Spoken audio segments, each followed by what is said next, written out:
என்னோட weight loss ரொட்டீனில் எனக்கு டே 6 morning வந்து எம்டி ஸ்டமக்கில் தண்ணி குடிச்சிட்டு பிரேக்ஃபாஸ்ட்டாக 2 வீட் பிரெட்டில் ஒரே ஒரு முட்டையை உடச்சி ஊற்றி ஆயில் உப்பு எதுவுமே இல்லாமல் அப்புறம் இந்த போமோகிரானட்டோட வச்சு சாப்பிட்டேன். இதுதான் வந்து என்னோடய பிரேக்ஃபாஸ்ட்டு. அன்றைக்கி டே ஃபுல்லாக எனக்கு நிறைய வேலை. ஒரே கஸ்டமர் இவ்வளவும் ஆர்டர் பண்ணியிருந்தாங்க. அவங்களுக்காண்டி தான் ப்ரிப்பேர் பண்ணிகிட்ருந்தேன். ஸோ இதில் எங்கேருந்து எனக்குன்னு தனியாக லன்ச் ப்ரிப்பேர் பண்ண முடியும்? ஏன்னா இந்த ஒர்க்கே வந்து எனக்கு ரொம்ப ஹெக்டிக்காக போயிட்டு இருந்துச்சு.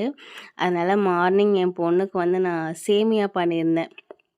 அந்த சேமியாவே நம்ம லஞ்சுக்கு வச்சு சாப்பிட்டுக்கலான்னு அப்படின்னு சொல்லிட்டு கொஞ்சமாக ஒரு 150 கிராம் அளவுக்கு சேமியா, அப்புறம் வந்து கொஞ்சம் கர்டு, அப்புறம் ஒரு ஹாஃப் கியூக்கும்பர் அதுதான் இருந்துச்சு. அதை தான் நான் சாப்பிட்டு முடிச்சிட்டேன் லஞ்சுக்கு. எல்லா ஒர்க்கும் ஃபினிஷ் பண்ணிவிட்டு பேக்கிங்லாம் முடித்ததுக்கப்புறம் கொரியர் ஆஃபீஸ்க்கு கால் பண்ணால் கொரியர் இல்லை, எனக்கு லீவுன்னு அப்படின்னு சொல்லிட்டாங்க. இது தெரியாமல் நான் காலையிலேருந்து மாங்குன்னு கேக் பண்ணிவிட்டு உக்காண்ட்ருந்தேன். சரி ஓகேன்னு சொல்லிட்டு எடுத்து எல்லாத்தையும் பேக் பண்ணி வச்சுட்டேன். அப்புறம் இந்த ஒரு பென்டோ கேக் ஆர்டரும் இருந்துச்சு. குட்டியாக க்யூட்டாக சூப்பராக இருக்குல்ல.